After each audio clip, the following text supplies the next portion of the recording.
electron session on the electron microscope. Today we're going to talk a little bit more about what shall I say, special topics or advanced methods, if you can call it advanced, but I mean some tips and tricks. So after you have done the regular training, then this will be useful if you become more experienced. As people might know, Magnus Hömmegård, Associate Professor at Mid-Sweden University. And you are? I'm a PhD student. My name is Asana Kuli. All right. So what we're going to go through today is we're going to talk about 7-8 different things. It is a little bit about sample preparation.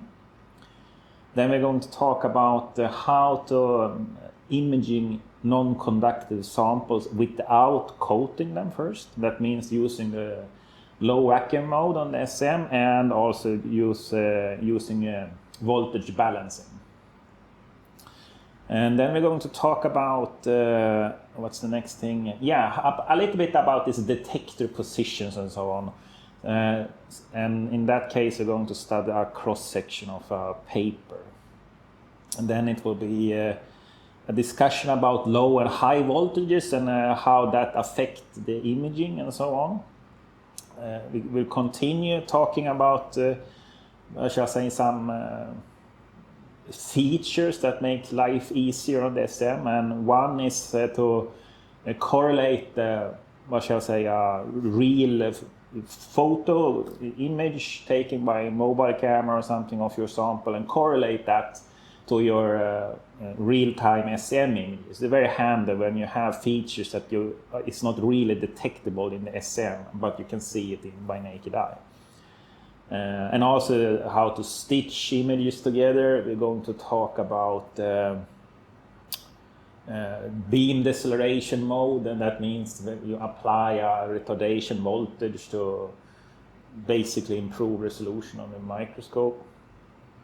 And then we're going to talk a little bit more about the EDS, a feature that you can use, what shall I say, EDS software feature that you can use to automate the particle analysis. And then we're also going to talk about more artifacts on EDS. I mean, the resolution of the EDS and what happens if you're working at very, very low magnification. There is actually issues on that as well. And then the last part, I think I covered most of the things now, is the STEM mode on the STEM. And STEM means the Scanning Transmission Electron Microscopy. So it is a crossover between transmission electron microscopy and scanning electron microscopy. They are dedicated machines, STEM machines, but in modern scanning electron microscopes, you usually can have we can call it the poor man's STEM mode. So we cannot reach so high in voltage as in a regular STEM, but we can reach 30 kV, and it's quite nice feature to have. And then we're going to discuss the options around that, and also how one can use that in correlation with EDS and what will happen in that case. So that is a big bunch of stuff. I hope we managed everything today in a half a day session. So let's start by first talking about the sample preparation. So I have this little box here on my desk, and these samples have been prepared in I try to make what shall I say, as a large variation of user cases as possible. And do I have some nice thing to poke around with? Is this one is visible? Yeah, I see that on the camera. So if we take them from the top row here, this is a very, what shall I say, straightforward approach of creating a sample. That when you have something flat, thin films, in this case it is a coated paper, And it's coated with graphite, so the whole thing here is actually electrically conducting. So what we have done here is we just add the sample, the paper, directly on the carbon tape that is sticky, paint a little bit silver paint on the edges, and that makes so the graphite become grounded to the stub, and then you can just monitoring this as it is. So this is perhaps represents one of the easiest samples you can have as a user case. Mm-hmm. Then we come to this place, the second one here. Here we have a cross section made in this broad ion beam miller. And then we want to see the cross section of the paper. So then we need to position the paper standing upwards because we want to monitor the cross section. So you can buy dedicated stubs that have some angle and things for you to attach and so on. But you don't have to be so complicated. I mean, what we have done here is we just use the copper tape to basically bend it up. And the copper tape will keep it fixated standing. And that is usually enough. It works pretty well of doing like that. And as you can see, we have mounted two samples at the same time here, so it sort of saves time also. The third one is also a very typical user case when you have a powder. Mm-hmm. How are you going to monitor a powder? Of course, there's many ways here also, but I mean, the most straightforward, easy way is to just take the carbon tape on the stub, and then you add a small amount of powder onto the carbon tape. Then it gets stuck in the carbon tape. And then you use some compressed air to blow off all loose particles and so on, so you can get rid of that. It's very easy to get too much powder here, so that you need to take care. In all electron microscopy, you should always try to have as little sample as possible. That makes life easier. And when it comes to powder, it's like you just need the very tiniest amount, because I mean, even if you sort of fill a small little pile that is 1 by 1 millimeter, I mean, it will contain 10,000 particles anyway. So there's no problem with statistics here. But too much makes, I mean, that compresses the powder, it agglomerates, and it also become loose parts that falls off and so on, and create all kind of issues. If the powder is not electrically conducting, then we do coating, iridium coating on it. And if the particles are very big in the powder, I mean, most powders is particles in micrometer size. So that means the particles are rather big. And if you have a round particle, then that's lying on the surface, then you need the coating from the iridium need to go around and connect it to the ground. So in that case, it's nice to use that planetary gear system that I showed on the sputter session. We can continue here. So what do we have here? Here, both these two are, regular stub pieces, they're just different sizes, but they have been polished. Mm-hmm. And this is a thing that many people are not aware of, is that aluminum stub pieces, I mean, this is how a regular one looks like. You can see the machine markings from the lathe that cut this out. Yeah. So it's a pretty rough surface here. So if you just grind it with sandpaper, different gratings, down till it becomes very smooth, and then you take diamond paste and polish it, then it becomes mirror-like, and that is what we have here. So both these two have been polished like that. So then we get like a very nice flat surface that we can position smaller particles on. I mean, when we're talking about nanomaterials, not regular powder. Or perhaps you have a colloidal suspension of something like that, you can pipette on here. So on this smaller one, that we have done exactly that. You see this little drop here. Mm-hmm. Colloidal suspension, drop on, let it dry. The drawback of doing something like that is that if you have colloidal suspensions, usually the surfactants, if you just let it dry, that increases the concentration of the surfactant and you get little gooey mess there and so on. So a better way is to spin coat it on, but sometimes this is enough to just do it like, and it's, I mean, this is very, what should I say, fast method, very straightforward. This big one here is perhaps not, I don't know if it's possible to see actually on the camera, so I brought this other one here as well. I can see if I can get it there in the corner of the picture. So both these are basically the same samples. What we have done is we have polished it, and then we have put slices from the ultra microtome on it. And this one has slices without an iridium coating, so then it's very hard to see the slices actually.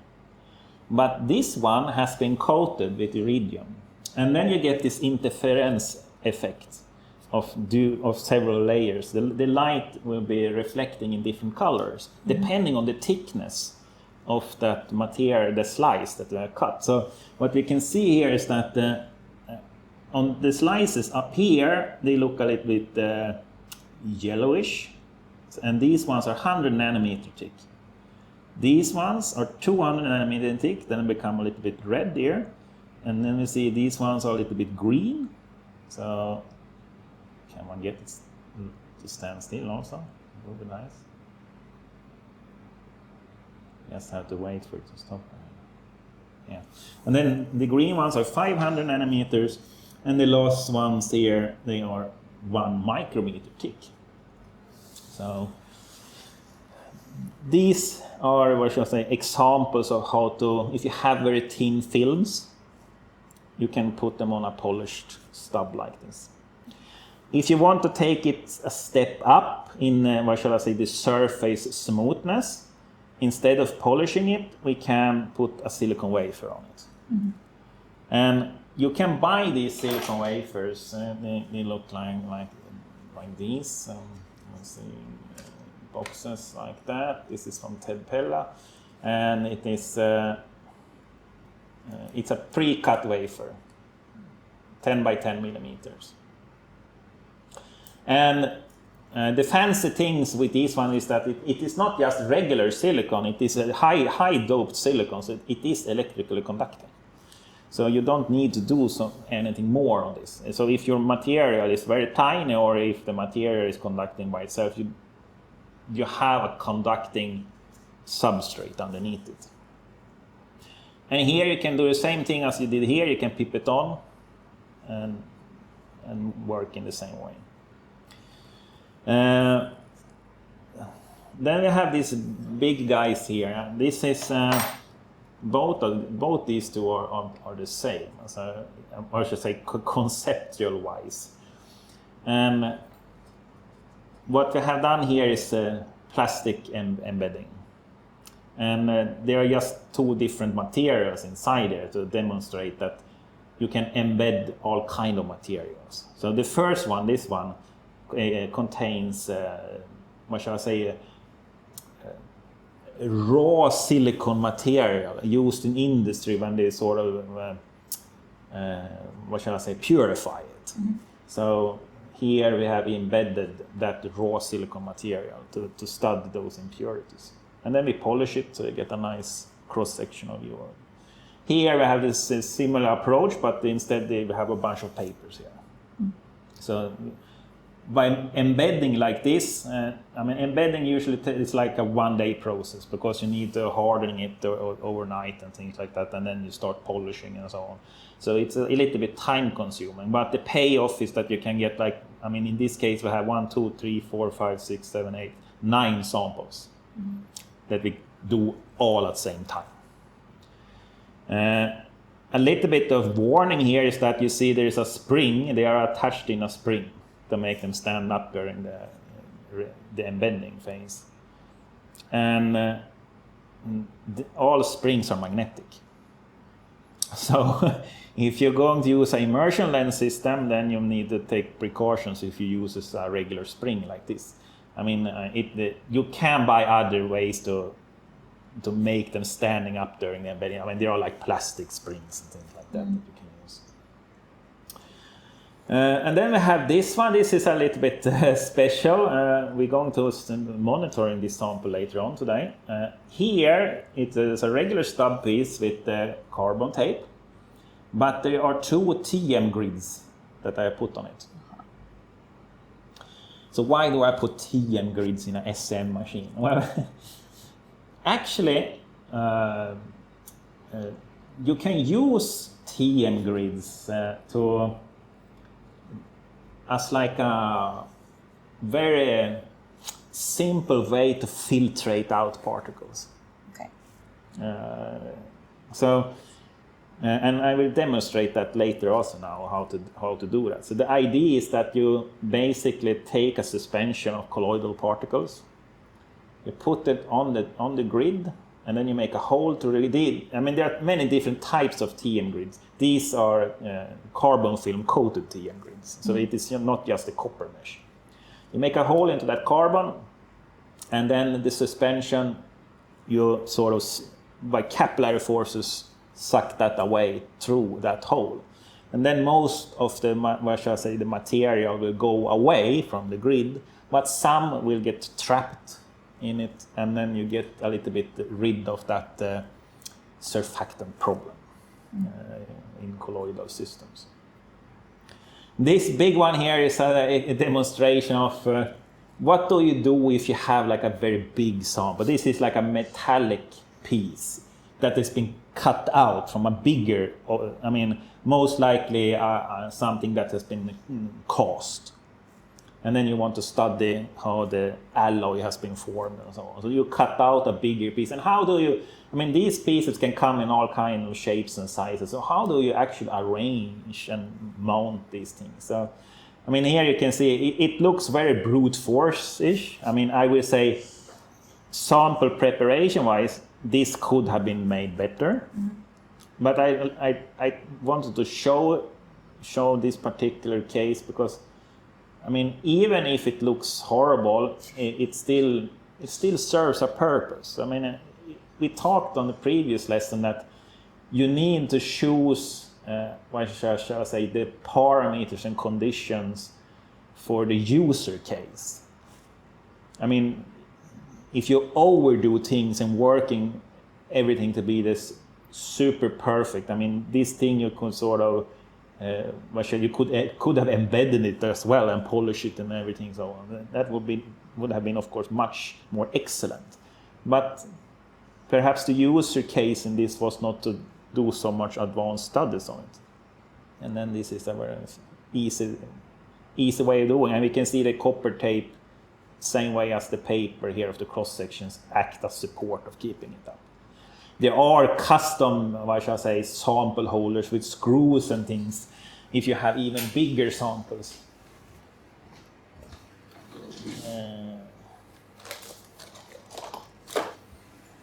I mean, if you come with even bigger samples in the SEM,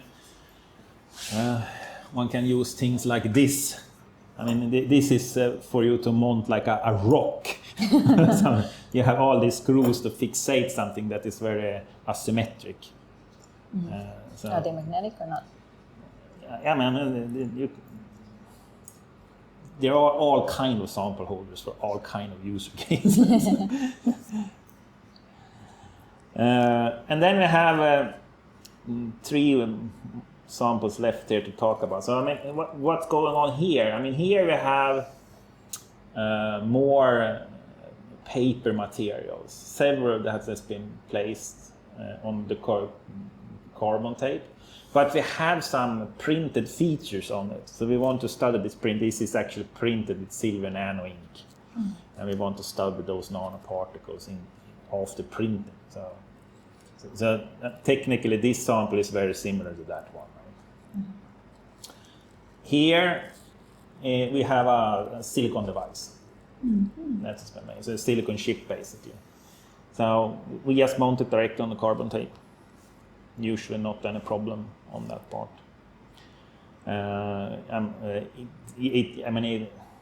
If depending on if the silicon, how the device is made, I mean, it could be necessary to coat it. And then we have a paper that has not been coated. This is just a filter paper like this. I cut out a small piece here just for today and put it here. And then I have painted the silver paint around. So this has no coating. And this is the thing that we're going to study now. So during this session of how to monitor something that has not been coated and it's not electrically conducting.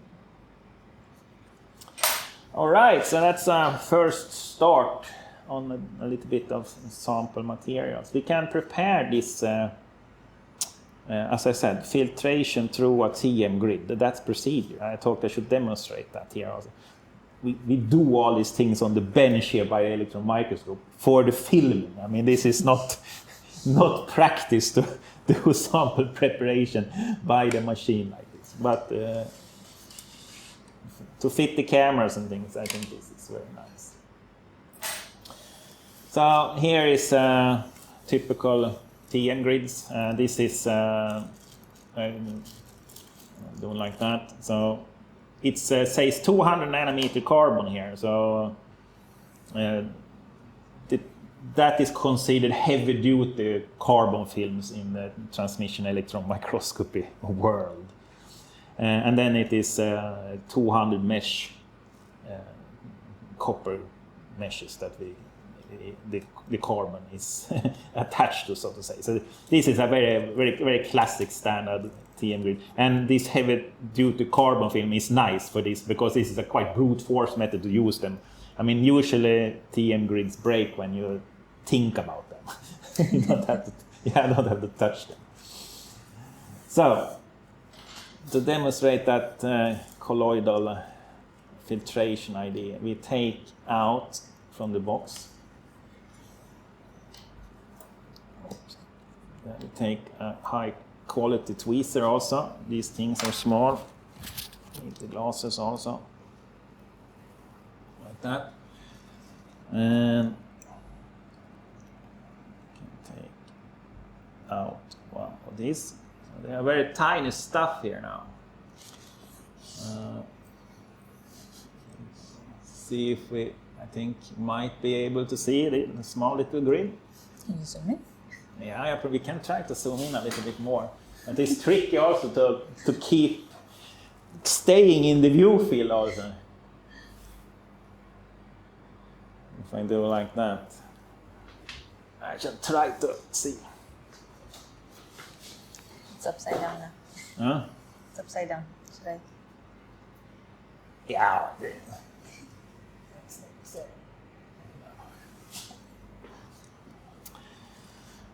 So this has a front and back side. You can see it's a little bit dark here. That is the side where the carbon film is on. Mm-hmm. So this is just the back side where we have the copper mesh. That's why it looks copperish in color. So we put this one here on paper there.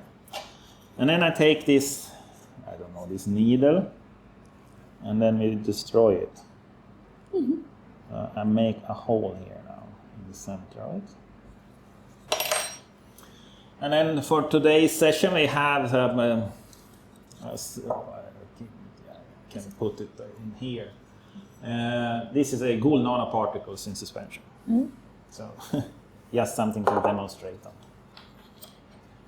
on. We take out a little bit of those, and then I take this TM grid. I take a tissue underneath here. Where is the grid? There is the grid. And then I add the drop on top of here. I get something on there. There is a small drop there. No, I got a lot. There you see. Mm-hmm. You see it's soaked through there now. Mm-hmm. So that is what we want. So then all the, what shall I say, suspension is dragging along through that hole in that little grid. And then very little will remain and get stuck on that graphite film. So some parts of the grid will of course be destroyed, but some parts will be nice. So this one, we're going to use that for the STEM session later. The stem holder on the, I mean, what is STEM? I mean, it is a transmission technique, right? So the electrons must pass through the sample. That demands two things. The sample must be thin enough. That's the reason why we use the TM grids. And the detector must be positioned underneath, not above, as in regular SEM. So that's why we have this kind of H-shaped thing, or I-shaped perhaps. So it is a carousel that we can load 8 TM grids, and then the STEM detector will go in underneath here to pick up all the electrons that pass through. So I can put this there in the center, and we keep that one there, and we can put the slot 2 seems to be free, and then we need, is it this Allen key perhaps? Yes.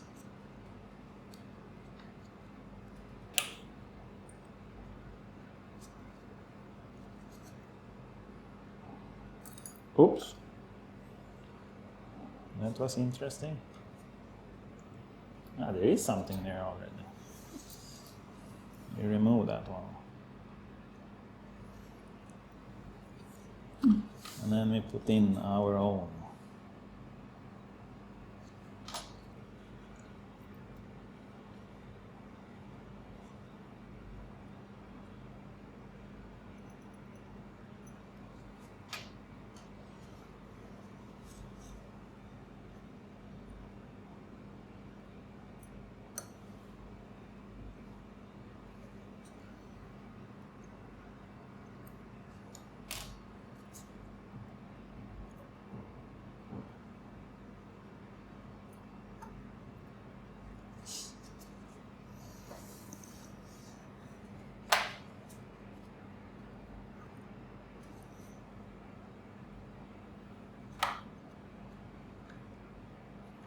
That's it.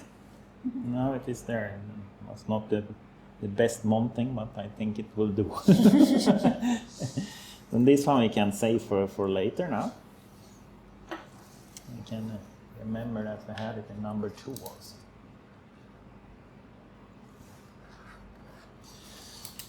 All right. So now I have shown all the things about sample preparations.